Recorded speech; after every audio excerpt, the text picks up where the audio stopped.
Hola, buenas tardes, ¿cómo están? Bienvenidos aquí a otra tarde por el Facebook de OSEP. Mi nombre es Gabriela Rivara, soy licenciada en nutrición del Departamento de Adultos Mayores y estamos aquí para seguir hablando sobre temas de salud y nutrición.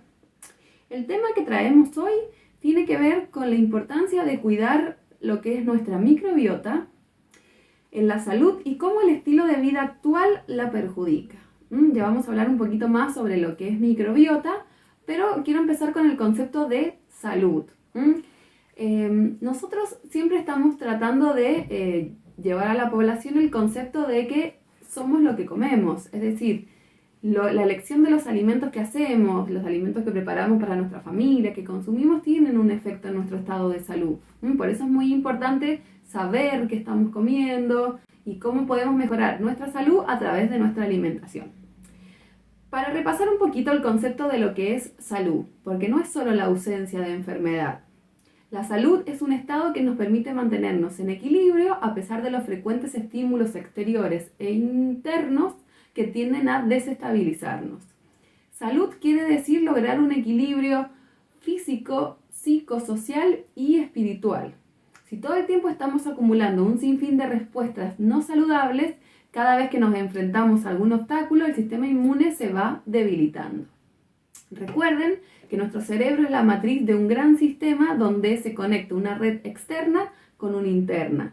Constantemente estamos recibiendo estímulos del exterior a través de nuestros sentidos, de los sonidos, de las imágenes, de los olores, de los sabores, que tienen un impacto en nuestro cerebro. Nuestro cerebro traduce esta información en reacciones internas, ya sea en forma de pensamientos, de sensaciones, emociones y recuerdos que a la vez afectan esta red interna y su funcionamiento, ya sea para algo positivo o para algo negativo. Y a su vez existe un eje bidireccional que ya hemos nombrado muchas veces, que se llama eje intestino-cerebro-microbiota, ¿sí? Esta comunicación es constante y son inseparables. Fíjense que muchas veces lo que comemos nos puede afectar directamente cómo nos sentimos y viceversa. O muchas veces solemos relacionar malos momentos con temas digestivos. Por ejemplo, qué mal momento estoy comiendo, o tengo un nudo en el estómago, o tengo mariposas. Es decir, todo lo que nos pasa se puede ver reflejado de nuestro cerebro a nuestro intestino y viceversa, de nuestro intestino a nuestro cerebro, ¿sí? Recuerden también que nuestro intestino es lo que conocemos el segundo cerebro. El 80% de la hormona de la felicidad se sintetiza en el intestino. Entonces, fíjense la relación que hay entre estado de ánimo y salud intestinal. Repasando un poquito lo que es también el sistema inmunológico, recordemos que también forma parte de esta red compleja que es psico-neuro-inmunoendocrina y que se encarga de la defensa y protección de todo nuestro organismo, ¿sí? Nuestro sistema inmune se encarga de analizar toda esta sustancia externa o células extrañas que pueden ingresar y generar una respuesta, ya sea inmunológica o inflamatoria, para combatirla y protegernos. 2/3 de nuestro sistema inmune se encuentran en nuestro intestino, ¿sí? En nuestro abdomen. Y ahí es donde tenemos que poner el hincapié en lo que nos podemos nombrar como una de las primeras barreras inmunológicas, ¿sí? Piensen que el intestino es el primer lugar de encuentro estrecho entre el exterior, es decir, lo que consumimos, hasta que estos alimentos ingresan a nuestro organismo, a nuestra sangre, ¿sí? Entonces, cuidar la barrera inmunológica, que es nuestro intestino, es fundamental para mantener nuestro estado de salud. Y en este caso, la microbiota juega un papel fundamental. Recuerden que vivimos en un mundo microbiano, ¿sí? Hay más células bacterianas en nuestro cuerpo que hasta células humanas. Es decir, sin bacteria no habría vida, somos un ecosistema para estas bacterias. A este conjunto de microorganismos que viven en y dentro de nosotros es lo que llamamos microbiota, ¿sí? Tenemos una relación simbiótica, es decir, ellos trabajan con nosotros y nosotros trabajamos con ellos. Es una relación mutua que no se tiene que separar y que es un sistema, ¿sí? Soy yo y mi microbiota, entonces tengo que cuidarla como tal. Entre el 90 y el 95% de estos microorganismos que viven en nosotros se alojan en el intestino, especialmente en el colon. Al conjunto de estos microorganismos alojados allí se los nombra como microbiota intestinal. Más o menos imagínense que 1 kilo y kilo y medio de nuestro cuerpo de peso es microorganismos. Así que fíjense lo importante que son y por qué los tenemos que cuidar.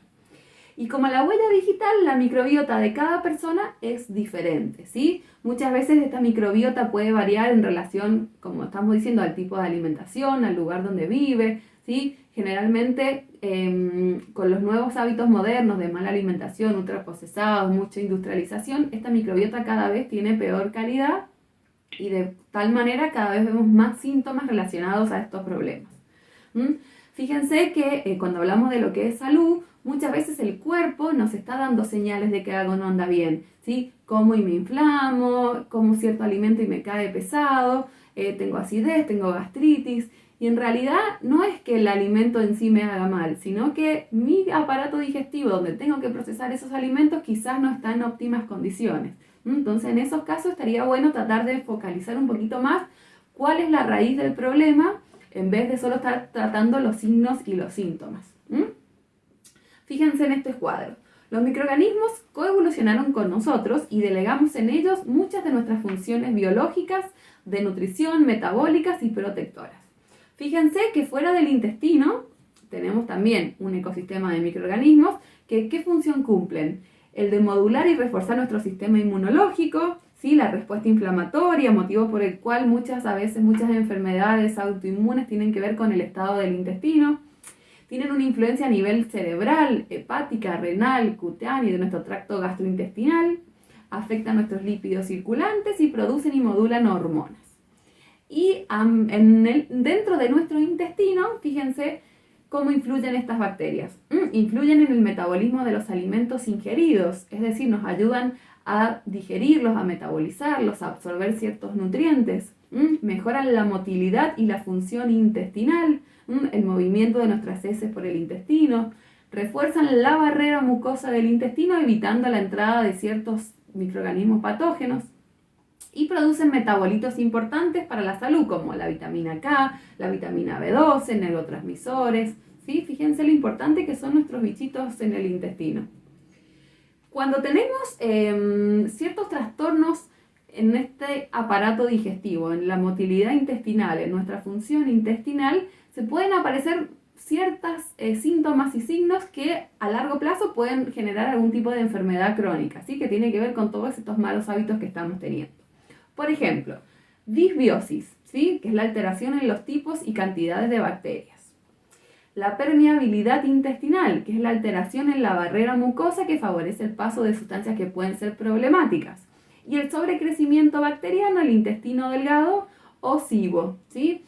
Dijimos recién que las bacterias se encuentran en el colon, entonces no tienen que encontrarse estas en el intestino delgado. Entonces cuando hay esta alteración se produce cierto problema de salud que también hay que tratar. Ahora lo vamos a ver un poquito más profundo. Fíjense, disbiosis y enfermedades. La alteración de la relación del beneficio mutuo existente entre el anfitrión y su microbiota. Es decir, cuando se altera la calidad de mi microbiota, empiezan a haber desalteración en este beneficio mutuo que estábamos viendo antes, ¿sí?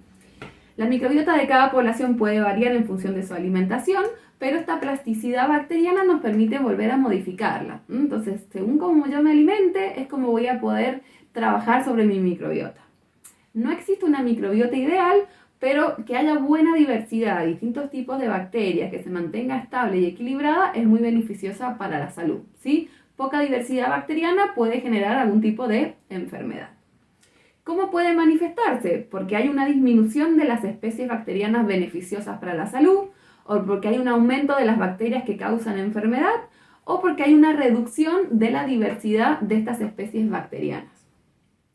También es muy común observar este tipo de disbiosis en personas que tienen todo el tiempo síntomas digestivos y en algunas enfermedades crónicas vinculadas a las consecuencias de los modos de vida actuales, como puede ser obesidad, diabetes tipo 2, asma, alergias y demás. El otro tema que estábamos viendo recién, permeabilidad intestinal, ¿sí? Recuerden o piensen que la mucosa intestinal es una fina capa de células que separa, como les dije recién, nuestro mundo exterior de nuestro mundo interior, ¿sí? La misión de esta capa mucosa es dejar pasar agua y nutrientes, bloqueando el paso de bacterias patógenas, antígenos y toxinas. Para cumplir su función, estas células se pegan unas a otras formando unas uniones que se llaman uniones estrechas. Muchos hábitos de la vida moderna dañan estas células y sus uniones, produciendo lo que se conoce como intestino poroso o intestino permeable, es decir, este intestino que permite el pasaje de sustancias que en condiciones de salud no deberían pasar, ¿sí? Y se lo llama enemigo silencioso, ¿por qué? Porque es algo que no está a la vista, que quizás tenemos algún síntoma, pero no estamos al tanto de lo que está pasando en nuestro intestino hasta que ya es muy tarde y está muy avanzado. Fíjense, esta permeabilidad intestinal es individual. Algunas personas son sensibles a ciertas lectinas de los alimentos o proteínas como el gluten y otras no. A algunas personas les afecta más el estrés que a otras por esta comunicación que teníamos del eje intestino-cerebro. La propia microbiota puede comprometer su barrera intestinal frente a la falta de su alimento. MACs, que los MACs, ¿qué significa? Son carbohidratos accesibles para la microbiota, ¿sí? Entonces, yo tengo que alimentarme y pensar que también tengo que alimentar mi microbiota. Por eso es importante y ya lo vamos a profundizar un poquito más. El sistema inmune responde con inflamación ligada a múltiples trastornos, desde síndrome de fatiga crónica, depresión, acné y trastornos cardiovasculares. En los casos más graves, el sistema inmune pierde la capacidad de distinguir entre células propias y ajenas, atacando sus propios tejidos, ¿sí? Lo que se conoce como enfermedades autoinmunes. Miren la importancia que tiene cuidar nuestra salud intestinal. Y la tercera trastorno que veíamos a nivel intestinal es el SIBO. El intestino delgado de los humanos es mucho más largo que el de otros primates, ¿sí? A lo largo del mismo, ¿qué pasa? Se absorben los nutrientes de los alimentos a los que accedemos fácilmente sin necesidad del trabajo bacteriano. Esto permite que los MACs, es decir, estos carbohidratos accesibles para la microbiota, prosigan su camino hacia el colon, que es el destino final de estos nutrientes. Un exceso de bacterias en el tracto inicial del intestino delgado acarrea serios problemas. ¿Por qué? Porque las bacterias se comerían nuestro alimento y las fermentaciones que producen nos harían daño, ¿sí? Síntomas como gases, hinchazón abdominal, reflujo, ardor estomacal tienen que ver con esto, ¿sí? No digo que todos los casos que tengan estos síntomas va a ser un SIBO, pero puede ser, así que hay que tenerlo en cuenta. Para evitarlo, el sistema digestivo cuenta con el ácido clorhídrico en el estómago hasta la producción posterior de bilis y múltiples enzimas digestivas. Pero piensen también que muchas veces todo el tiempo estamos consumiendo antiácidos o medicación para controlar la acidez gástrica, entonces a la vez nuestro estómago está perdiendo esta capacidad de protegernos a través del ácido clorhídrico. Entonces también esto puede fomentar el desarrollo de bacterias patógenas en nuestro intestino. ¿Cuáles serían las principales causas de todos estos trastornos que hemos estado nombrando recién? Fíjense, primero, la comida industrial, la toxicidad de los alimentos, del ambiente, ¿sí? Muchas veces tanto compuesto químico en los alimentos, ya sea para la producción, ya sea para darle sabor o para cualquier función que mejore la calidad del alimento puede traernos problemas, ¿sí? También el exceso, por ejemplo, de envases plásticos. Hay una sustancia que se llama bisfenol A que se encuentra en estos envases plásticos que también se puede pasar al alimento y traernos problemas a nivel intestinal. Después también la falta de colonización de los primeros meses de vida, ¿sí? Piensen que el bebé nace estéril y la primera colonización es en el canal de parto. Muchos de estos bebés que nacen por cesárea tienen esta falta de primer colonización, que si después no se da lactancia materna o se ven comprometidas algunas de las primeras alimentaciones que hay que darle al bebé, pueden generar trastornos ya de alteración de la microbiota.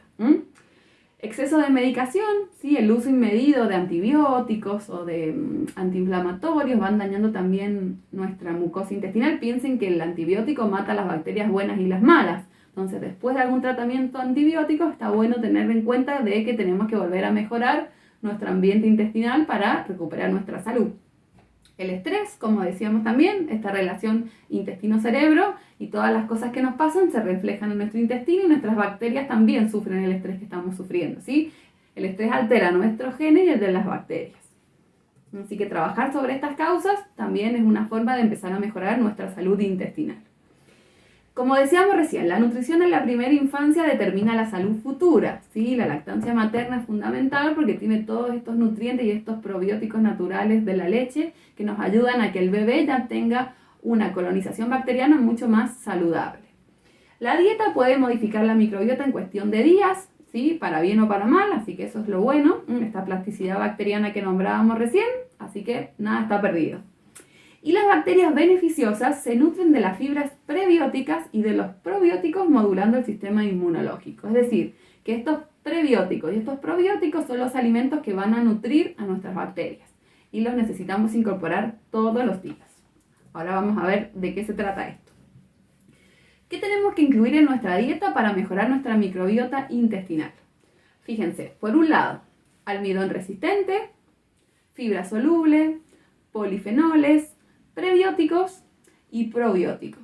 Vamos a ver de qué se trata cada uno de ellos para que vamos haciendo una listita de los alimentos que vamos a empezar a incorporar. Alimentos ricos en almidón resistente.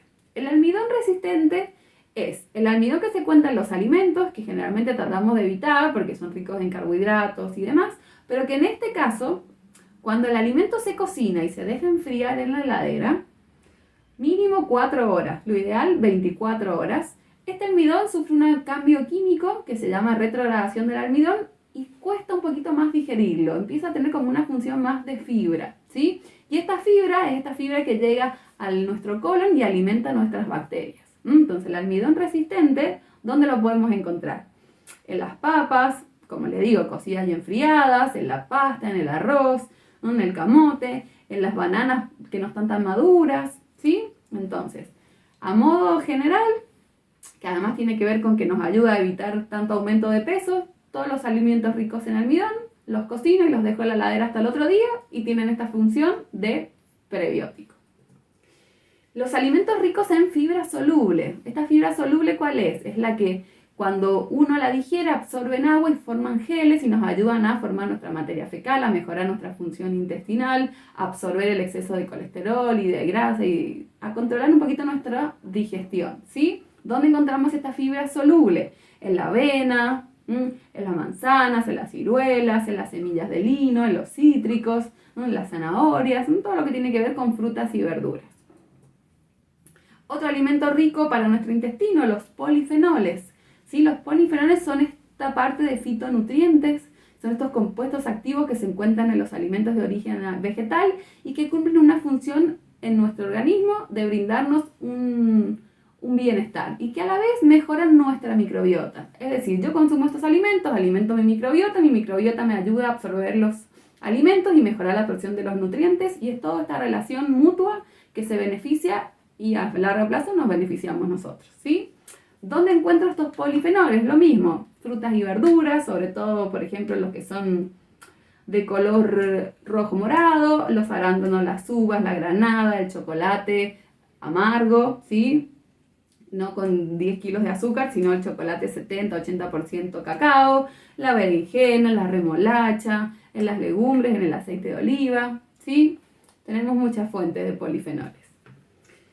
Probióticos, ¿sí? Los probióticos, como su palabra lo dice, es pro vida, ¿sí? Son microorganismos vivos que cuando se ingieren en las cantidades adecuadas pueden aportar beneficios para la salud de quien los consume.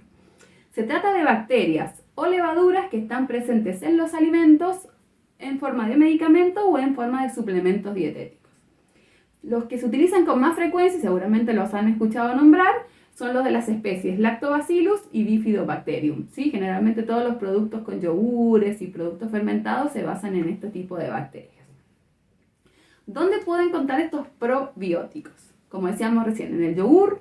Si lo hacemos de forma casera, mucho mejor porque nos ahorramos del exceso de azúcares y de colorantes y de emulsionantes y estabilizantes que le colocan. El chucrut, ¿sí? Que es esta col fermentada, que por un lado nos aporta la fibra del repollo y a la vez la fermentación bacteriana del producto finalizado. El kéfir, ¿sí? Que el kéfir es otro producto que puede ser a base de leche o a base de frutas, y es como un juguito gasificado que cuando uno lo consume aporta toda esta cantidad de probióticos muy saludables. La kombucha, que es otro probiótico a base de un hongo que se produce en el té. Y estos otros que son de origen no muy conocidos acá. Y después tenemos los prebióticos, que como dice pre-vida, ¿sí? Es decir, sería el alimento para nuestras bacterias, para estas que viven con nosotros, ¿sí? O para estos mismos probióticos que estamos ingiriendo. ¿Qué son los prebióticos? Son compuestos que el organismo no puede digerir, pero que tienen un efecto fisiológico en el intestino al estimular de manera selectiva el crecimiento y la actividad de las bacterias beneficiosas, bifidobacterias y lactobacilos en general. Los más estudiados son la inulina y los fructooligosacáridos. Cuando las bacterias beneficiosas del intestino utilizan los prebióticos como alimento, producen una serie de subproductos entre los que se encuentran los ácidos grasos de cadena corta, como el ácido butírico, que tiene efectos positivos sobre el intestino al ser utilizado como nutriente. Y esto nos ayuda también porque mejora nuestra mucosa y nos ayuda a prevenir enfermedades inflamatorias hasta cáncer de colon, ¿sí? Así que fíjense lo importante que es cuidar nuestras bacterias. ¿Dónde encontramos estos prebióticos? Por ejemplo, en la cebolla, en el espárrago, en el alcaucil, en el ajo, en las bananas, ¿sí? En el trigo integral, ¿sí? En muchas frutas, en la manzana. Es decir, tiene que ver mucho con la fibra aportada por los alimentos.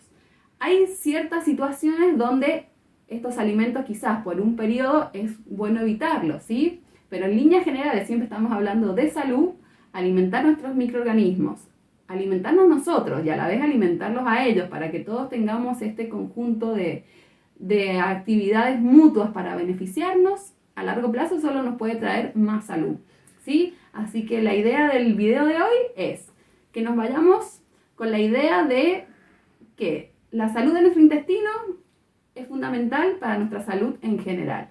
Que como me alimento yo, se alimentan mis bacterias. Y si mis bacterias no están bien, a la larga yo tampoco voy a estar bien. Así que empecemos de vuelta a ver qué estamos comiendo, a elegir nuevamente con otro fundamento nuestros alimentos, a que nuestros hijos, nuestros nietos también empiecen a ingerir otro tipo de alimentos, a pensar en nutrientes, en vitaminas, en minerales, para que a largo plazo nuestra salud esté cada día mejor y nuestro sistema inmunológico nos pueda defender de cualquier problema. Así que bueno, muchas gracias, espero que les haya servido. Cualquier duda, estamos acá para contestarlas. En sus comentarios nos dejan las preguntas y nos vemos nuevamente en el próximo video. Que estén muy bien.